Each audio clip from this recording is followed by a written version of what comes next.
তো বন্ধুরা, আমরা এখনো অর্ধেক রাস্তা পৌঁছেছি, সুগনা পর্যন্ত এসেছি, এখনো অর্ধেক রাস্তা বাকি। এখানে সবাই গাড়ি থেকে লাগেজ আস্তে আস্তে নামাচ্ছে। তো বাকি রাস্তা এখনো একটা যেতে বাকি আছে। তো বন্ধুগণ, আমাদের সবাই নেমে গেছে লাগেজ নিয়ে, গাড়ি খালি করা হচ্ছে, আবার নতুন গাড়ি আসবে।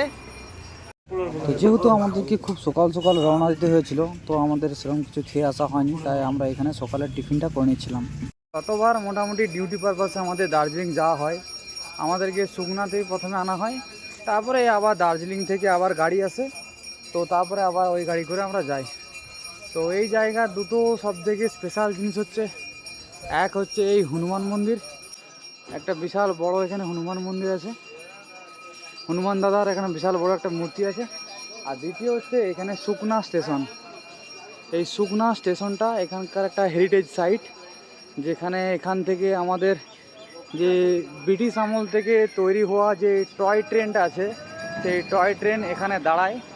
এই স্টপেজ থেকে অনেকেই যায়, যারা দার্জিলিংয়ে টয় ট্রেনে চড়ে পাহাড়ের মজা নিতে যেতে যারা দার্জিলিংয়েতে যায়, তারা এখান থেকে টয় ট্রেন ধরে।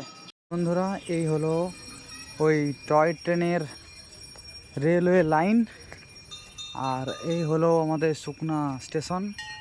এখান থেকে টয় ট্রেন তোমরা ধরতে পারো যারা দার্জিলিং যাবে, কারণ দার্জিলিং যাওয়ার আগে এটা সমতলের লাস্ট জায়গা যেখান থেকে টয় ট্রেনের স্টেশন আছে।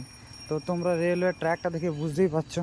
এই আমি দাঁড়িয়ে আছি, মোটামুটি 1.5 থেকে 2 ফুট, 2 ফুট হয়তো চওড়া হবে এই টয় ট্রেনের লাইন। তো এটা একদম সিধা যাচ্ছে একদম দার্জিলিং পর্যন্ত। তো দার্জিলিং যাওয়ার পর যদি ওখানে তোমাদেরকে দেখানোর সুযোগ পাই, তো আমি অবশ্যই তোমাদেরকে দেখাবো যে টয় ট্রেন কেমন হয়, কিভাবে তোমরা যাবে, বা টয় ট্রেনে যাওয়ার মজাটা কীরকম আছে।